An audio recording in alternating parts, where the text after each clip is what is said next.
So let us discuss social responsibility of business towards consumer today.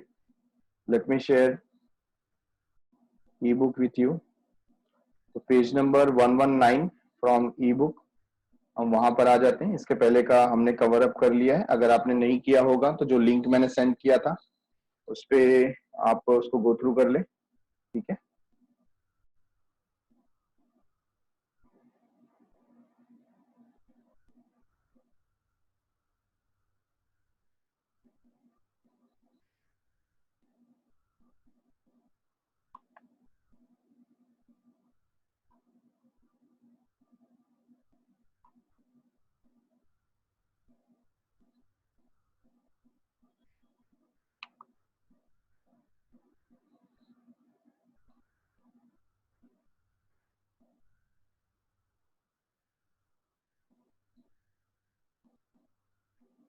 All of you can see me as well as the ebook. Yes. Yes. Okay. Let us start. Page number 119, social responsibilities towards consumer. तो हम देख रहे हैं business की responsibility consumer के लिए क्या क्या है.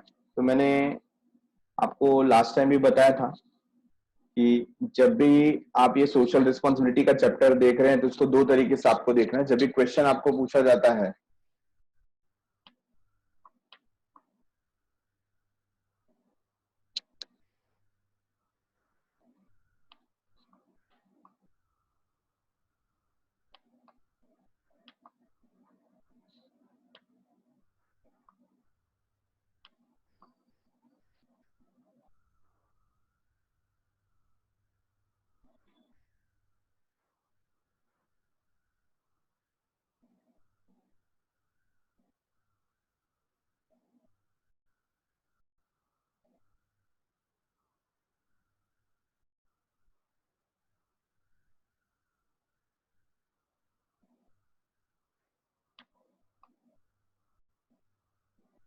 okay,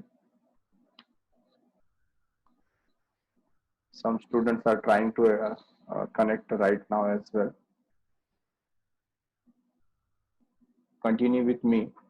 social responsibility toward consumer. मैंने बताया कि जब भी क्वेश्चन आपको आता है कि सोशल रिस्पॉन्सिबिलिटी बिजनेस का किसके प्रति आपको ये जो आंसर देना है, तो आप सबसे पहले यहाँ पर डिसाइड करेंगे कि किसके प्रति आपको सोशल रिस्पॉन्सिबिलिटी निभानी है. तो हमने देखा था different section of the society. Yes. तो different section of the society में I am getting some disturbance.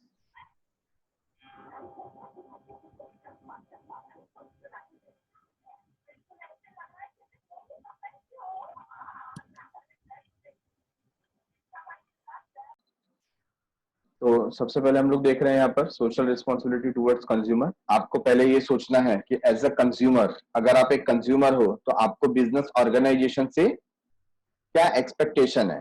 ऐसा जब आप सोचते हो तो आपको ना इसके पॉइंट्स मिल जाते हैं कि क्या क्या पॉइंट्स इसके अंदर होने चाहिए. फिर दूसरा क्वेश्चन, आपको बिजनेस पॉइंट ऑफ व्यू सोचना है कि ये जो पॉइंट्स मिले हैं इसको मैं कैसे सेटिस्फाई कर सकता हूँ. जैसे हमारा ये रिस्पॉन्सिबिलिटी टुवर्ड्स कंज्यूमर है तो कंज्यूमर को मैं कौन कौन से मुद्दों पे सेटिस्फाई कर सकता हूँ. ठीक है. तो पहले हम लोग यही क्वेश्चन लेते हैं. एज अ कंज्यूमर, अगर मैं एक कंज्यूमर हूं तो मुझको बिजनेस हाउस से क्या चाहिए, ऑर्गेनाइजेशन से मुझको क्या चाहिए. तो हम लोग एक एक करके वो देख लेते हैं. फर्स्ट पॉइंट देखो दिया हुआ है. First point is given like good quality product. आप एक कस्टमर हैं तो आपको क्या चाहिए, अच्छी क्वालिटी का प्रोडक्ट चाहिए. Second, fair prices. जो बिजनेसमैन प्राइस यहाँ पर लगा रहा है वो कैसा होना चाहिए, रीजनेबल होना चाहिए, फेयर होना चाहिए. Third one is customers safety. Her customer चाहता है कि जो प्रोडक्ट उसको रिसीव हो रहा है वो उसके लिए सेफ हो, उसके लिए हार्मफुल ना हो. Then honest advertising. एडवर्टीजमेंट जो भी हमको देखने को मिलते हैं वो किसी भी मीडिया के थ्रू हो, वो कैसे हो, ऑनेस्ट हो. After sale service. ये क्या होता है, प्रोडक्ट खरीदने के बाद अगर उसमें कोई डैमेज आ जाए, कोई प्रॉब्लम आ जाए तो तुरंत का तुरंत हमको उसका सर्विसिंग करके मिलना चाहिए. ये हमारा expectation as a consumer. Research and development. Customer चाहता है कि उसको जो प्रोडक्ट मिल रहा है उसमें हमेशा R&D होता रहे और नए नए प्रोडक्ट न्यू वर्जन के साथ में न्यू फैसिलिटीज के साथ में मार्केट में अवेलेबल हो।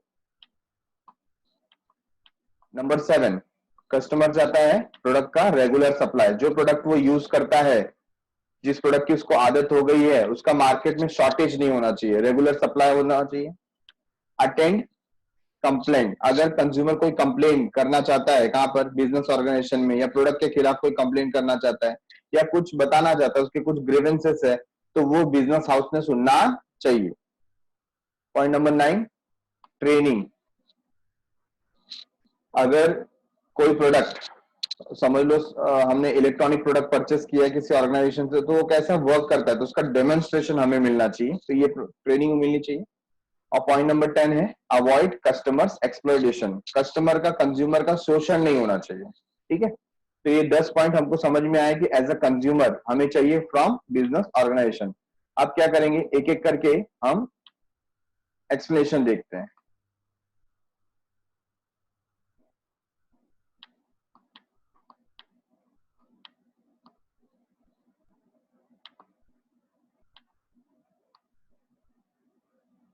What is written over here? Responsibilities towards consumer. Consumer is the king. ये तो हम पहले से सुनते आए हैं, consumer is the king of the market, but in reality experience is different. But आप रियली जाओ तो हमारा एक्सपीरियंस क्या होता है, कुछ अलग ही होता है। वो हमें राजा महाराजा थोड़ी मानते हैं। यहाँ पर क्या होता है, सेलर अपनी तरीके से बिहेव करता है। Business can not work without consumer, but reality क्या है, बिना कंज्यूमर के बिजनेस चल सकता नहीं है। The survival and growth of the business depends upon the consumer satisfaction. जितना कस्टमर सेटिस्फाई रहेगा उतना आपका बिजनेस सर्वाइव कर सकता है, ग्रो कर सकता है फ्यूचर में। सर्विस एंड सपोर्ट, किसका सर्विस एंड सपोर्ट, कस्टमर का।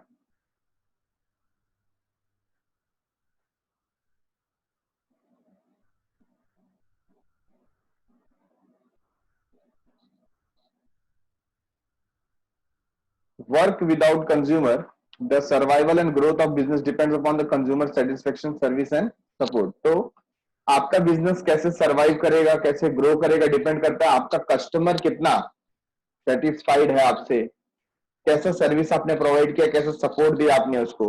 The commercial organization should win the confidence of the customer.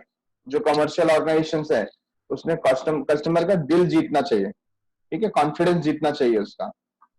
This is possible by following positive attitude towards customer and fulfilling following social responsibility. तो ये कुछ point दिए गए, अगर आप इसको फुलफिल करते हो तो ऑटोमेटिकली क्या होगा, कस्टमर आपके लिए लॉयल बन जाएगा। ठीक है, तो एक एक करके हम लोग गो थ्रू करते हैं। हमने पॉइंट्स देखा था। सबसे पहला क्या चाहिए कस्टमर को, कस्टमर को चाहिए गुड क्वालिटी प्रोडक्ट। जो भी बिजनेस ऑर्गेनाइजेशन गुड्स बना रहा है वो अच्छी क्वालिटी का बनना चाहिए। तो यहां पर ये बात हमेशा ध्यान रखना चाहिए कि क्वालिटी हमेशा लॉन्ग टर्म में आपको अच्छा रिजल्ट देती है। अगर आप बैड क्वालिटी प्रोडक्ट प्रोड्यूस करते हो और कस्टमर को सेल करते हो, कस्टमर एक बार उसका एक्सपीरियंस लेगा और वो डिससेटिस्फाई हुआ, उसको क्वालिटी पसंद नहीं आई, तो न वो खुद आएगा न किसी और कस्टमर को रेफर करेगा। उल्टा क्या होगा, कोई दूसरा परचेस करने जाएगा तो उसको मना कर देगा, भाई मत ले, ये बराबर गुड्स नहीं है, खराब हो जाता है, इसका वारंटी पीरियड अच्छा नहीं है, इसका सर्विस अच्छा नहीं है, ऐसा कुछ वो बता देगा।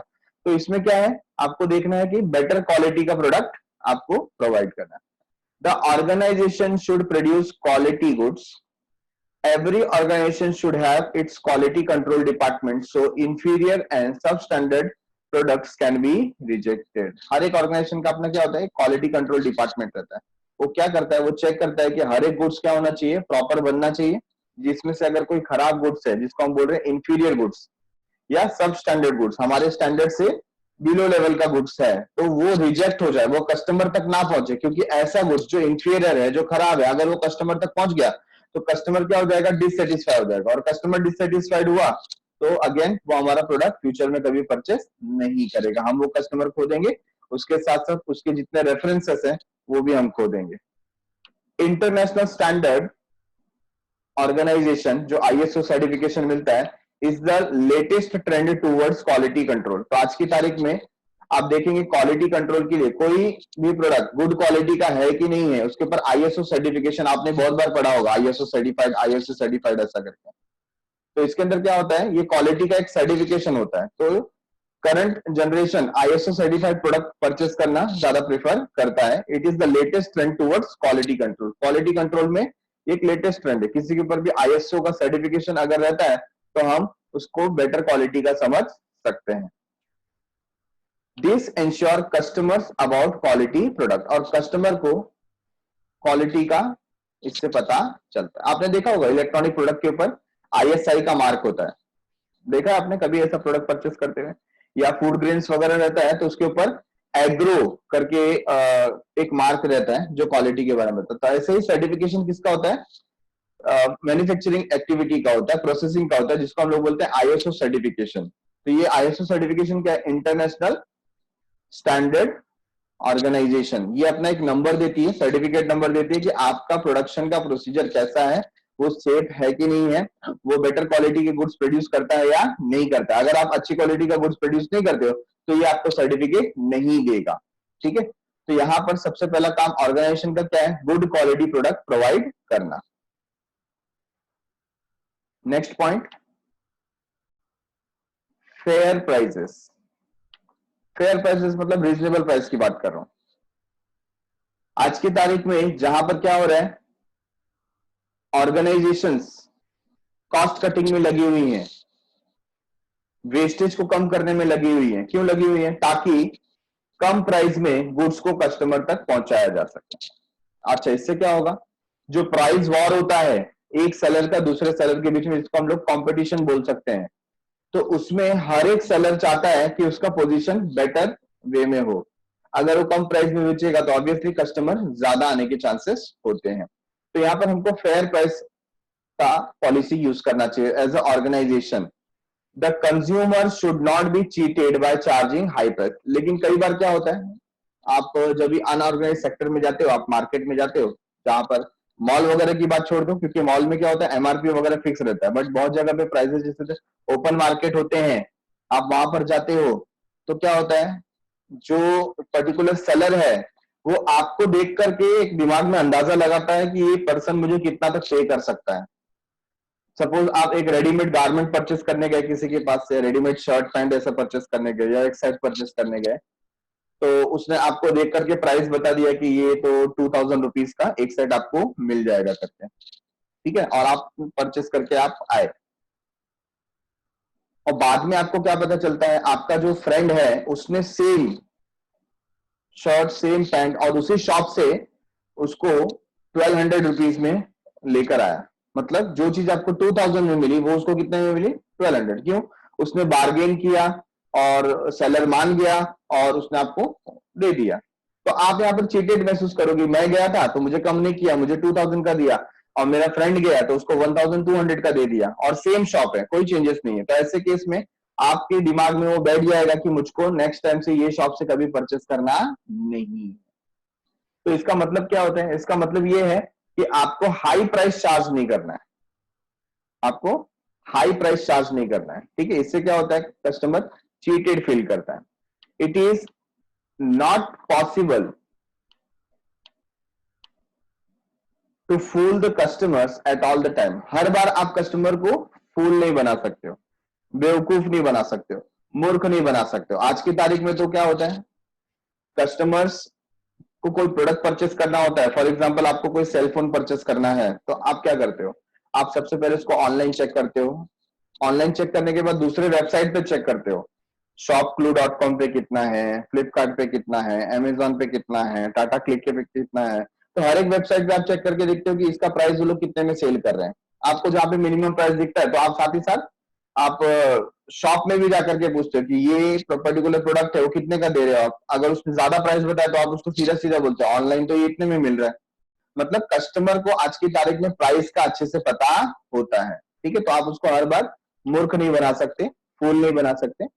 Fair price convert a one time consumer into permanent consumer. तो फायदा क्या होता है, अगर आपने रीजनेबल प्राइस रखा, फेयर प्राइस रखा, तो आपका जो कस्टमर है वो आपके लिए लॉयल हो जाएगा। मतलब वो कस्टमर आपको छोड़ के नहीं जाएगा, क्योंकि आप फेयर प्राइस लगा रहे हो, रीजनेबल प्राइस लगा रहे हो, तो नेक्स्ट टाइम भी वो आपके यहां से परचेस करेगा। और साथ ही साथ वो तो आपका लॉयल कस्टमर बन गया, वो अपने रेफरेंसेस को भी बुलाएगा कि इस शॉप से खरीदो, ये हमेशा गुड्स अच्छा देता है, कम प्राइस में देता है। मैक्सिमम रिटेल प्राइस जो जिसको हम बोलते हैं MRP, inclusive of all taxes, should be printed on every packet. हर एक पैकेट जो है प्रोडक्ट जो आपका, उसके ऊपर एमआरपी प्रिंट होना चाहिए। Retailer should not charge any extra amount, और रिटेलर ने एमआरपी से ज्यादा चार्ज नहीं करना चाहिए। ज्यादातर आप देखो हॉस्पिटल के कैंटीन्स वगैरह रहते हैं, या आप मैचेस देखने जाते हैं जहां पर स्टेडियम वगैरह होता है या सिनेमा हॉल होता है, तो वहां पर आप देखेंगे वहां के जो कैंटीन्स वगैरह फैसिलिटी रहती है, तो वहां पर प्रोडक्ट एमआरपी से ज्यादा रेट में बेचे जाते हैं। तो ऐसे टाइप से क्या होता है, कस्टमर डिससेटिस्फाई होता है कि एमआरपी से ये लोग क्या कर रहे हैं, ज्यादा चार्ज कर रहे हैं। ठीक है, तो ऐसा करना नहीं चाहिए।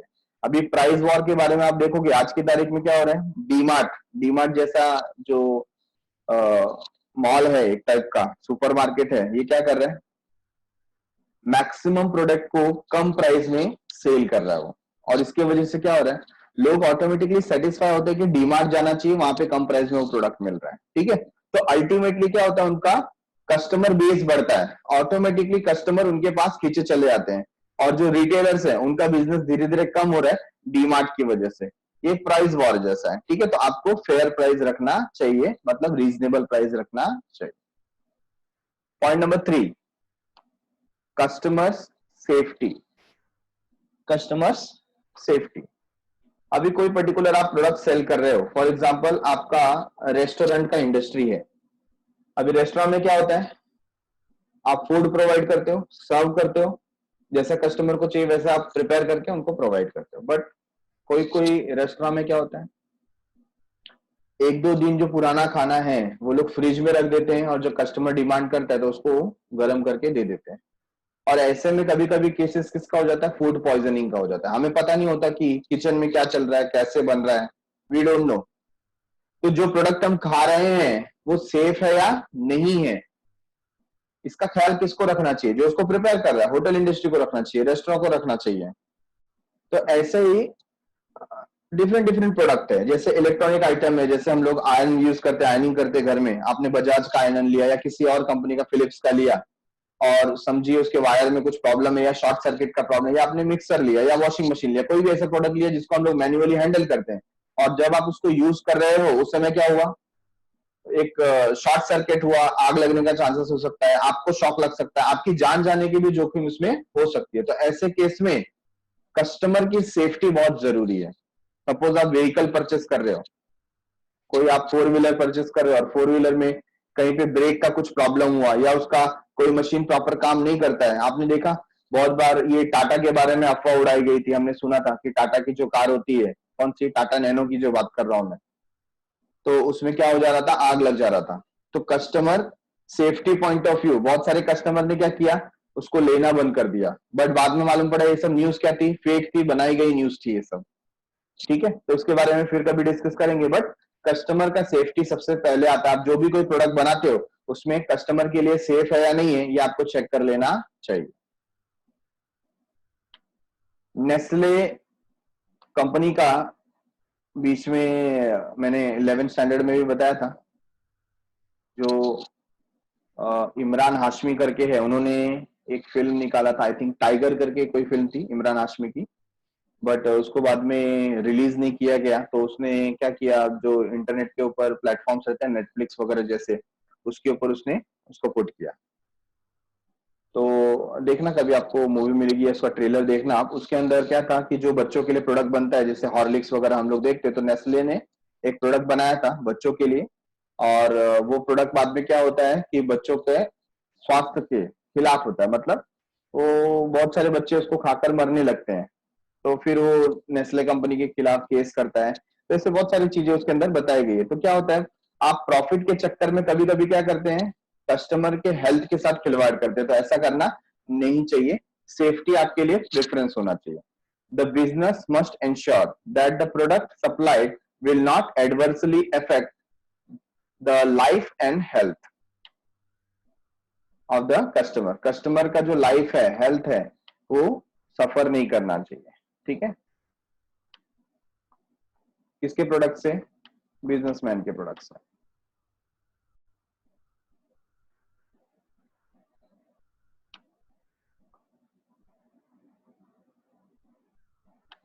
मेरी आवाज आ रही है सबको?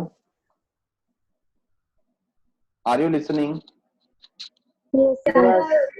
Okay, no need to write, no need to write. हाँ।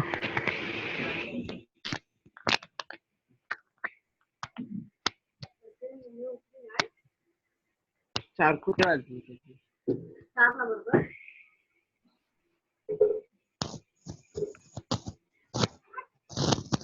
Okay okay, understood understood. अभी जो लिखा है वो रब कर दो पहले, ठीक है? Let me go ahead.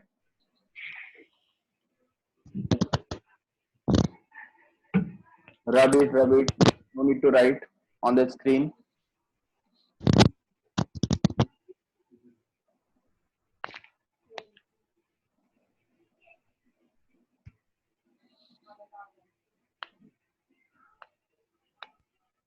Okay.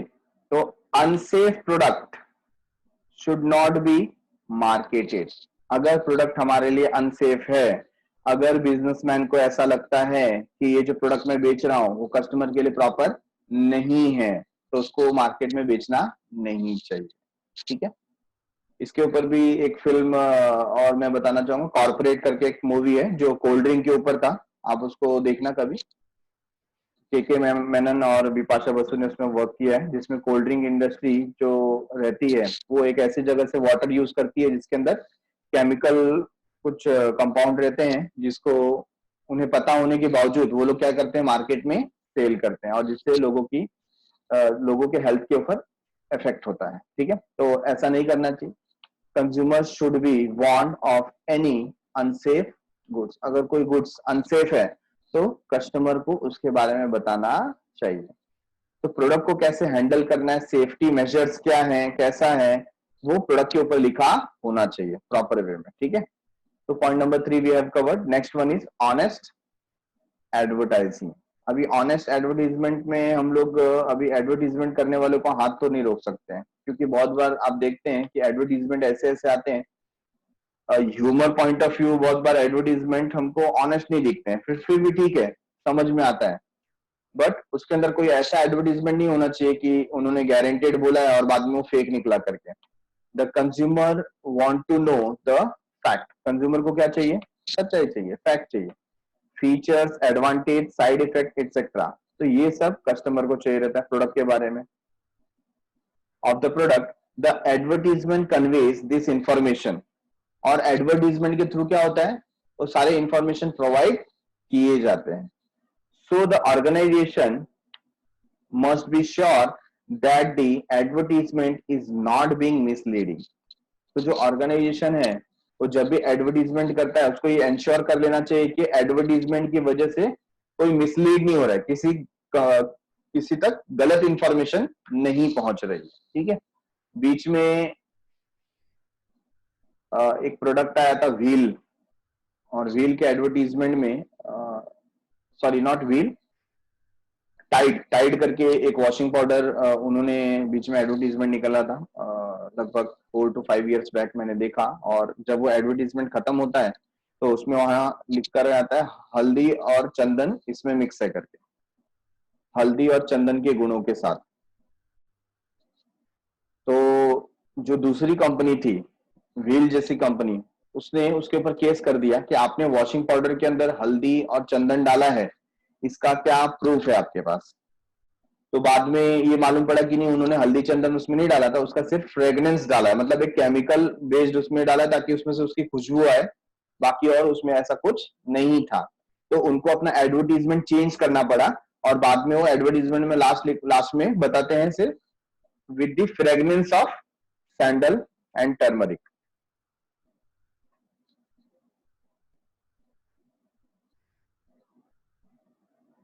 तो यहां पर आपका जो एडवर्टीजमेंट होना चाहिए वो कैसा एडवर्टीजमेंट होना चाहिए? फैक्ट पे बेस्ड होना चाहिए, ट्रू होना चाहिए। तो यहां पर वही बोला गया, false, misleading and vulgar advertisement should be avoided. तो ऐसे एडवर्टीजमेंट जिसमें अश्लीलता दिखाई गई हो, बहुत बार होता है ना, हम लोग फैमिली के साथ बैठे होते हैं, छोटे बच्चे भी बैठे हैं, बट ऐसी कुछ चीजें टीवी पर आ जाती हैं, एडवर्टीजमेंट आ जाते हैं कि जब हम अपने पेरेंट्स के साथ या बच्चे अपने पेरेंट्स के साथ नहीं देख सकते। तो ऐसे वल्गर एडवर्टीजमेंट भी बनाने नहीं चाहिए। Consumers will appreciate only honest advertisement in the long run. Long run में मतलब फ्यूचर में, कमिंग 3 to 4 5 years में कस्टमर क्या करेगा, सिर्फ जो ऑनेस्ट एडवर्टीजमेंट है उसी को अप्रिशिएट करेगा।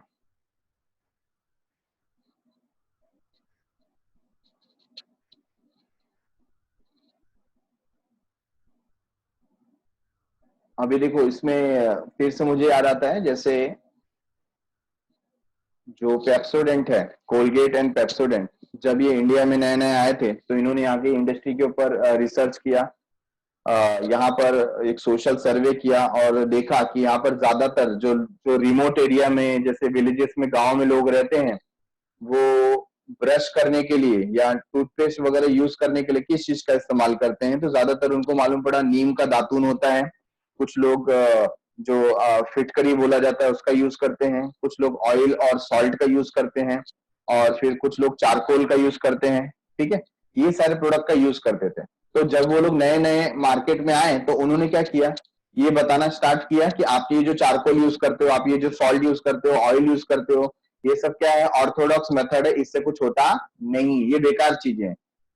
और उन्होंने अपना फिर प्रोडक्ट लॉन्च किया, पेप्सोडेंट ही बेटर है, ऐसा है वैसा है करके। बट लॉन्ग रन में आज की तारीख में हम देखते हैं कि पेप्सोडेंट भी बोलने लगा क्या आपके टूथपेस्ट में नमक है, आज वो खुद बोलता है। मतलब पहले के उसके जो एडवर्टीजमेंट है आप वो देखोगे तो वहां पर वो इसका मजाक उड़ाया करता था कि आप ऑयल से या सॉल्ट से आप ब्रश करते हो, ये प्रॉपर नहीं है। और आज क्या बोलते हैं, आपके टूथपेस्ट में नमक है क्या, फिर बोलते हैं हमारे टूथपेस्ट में चारकोल है। ठीक है, और अभी मैं एडवर्टीजमेंट देख रहा था, उसमें एक एडवर्टीजमेंट में क्या होता है, एक बच्ची आती है, उसका डैडी चाय का कप लेकर के आता है, तो बच्ची उसको बोलती है, डैडी समझो ये कप जो है जो आपका मुंह है, इसमें जर्म्स लगे हुए हैं, आप अभी चाय पियोगे तो सारे जर्म्स आपके पेट में चले जाएंगे, और आप अगर उसको ब्रश करके रखोगे तो उससे क्या होगा, साफ हो जाएगा। ये क्या बता रहे हैं। अभी इंडियन सेंस में क्या होता है, early in the morning without brushing your teeth you can drink hot water. गर्म पानी आप पी सकते हो, इसमें कुछ जर्म्स जैसी कुछ चीज नहीं होती। एक्चुअली क्या होता है, आपके मुंह में जो सलाइवा होता है वो आपके डाइजेशन में मदद करता है। तो इस फैक्ट को छुपाने के लोग क्या कर रहे हैं, कुछ भी गलत गलत चीजें बताते हैं और लोगों को जो एडवर्टीजमेंट प्रॉपर नहीं है वो शो करते हैं। ठीक है, ये जो आप लिख रहे हैं वो रब कर दो। हाँ, no need of drawing this all things. हाँ, thank you, thanks a lot.